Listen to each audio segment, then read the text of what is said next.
3457 x 12. Alors, 34 570, c'est le x10. 6 900... Cédric Villani, 44 ans, mathématicien, ancien enseignant-chercheur, directeur d'institut et maintenant député La République En Marche de l'Essonne.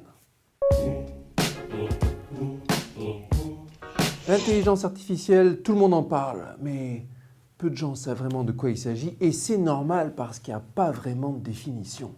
Intelligence artificielle, c'est tout un ensemble de techniques et de procédés sophistiqués, subtils, qui permettent à des algorithmes, à des logiciels de fournir des réponses sophistiquées à des problèmes un peu complexes.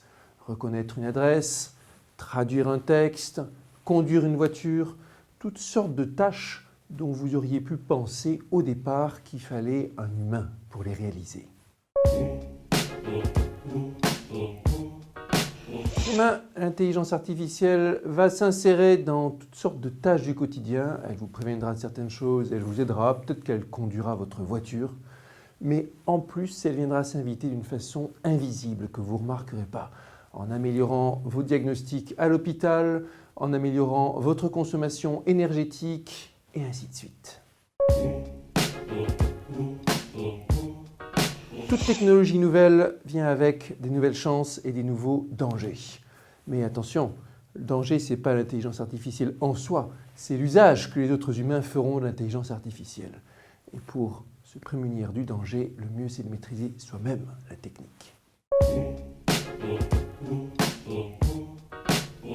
Top 5 des pays de l'intelligence artificielle. Aujourd'hui, dans le désordre, États-Unis, Chine, Canada, Angleterre, Israël. La France est loin derrière. On va changer ça.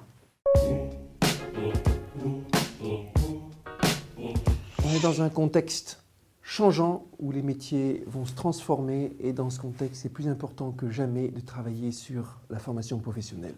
Plus efficace, plus adaptée, plus visible, mieux valorisée parce que ça va être le moyen pour nous de nous adapter pour tirer le meilleur parti de l'intelligence artificielle.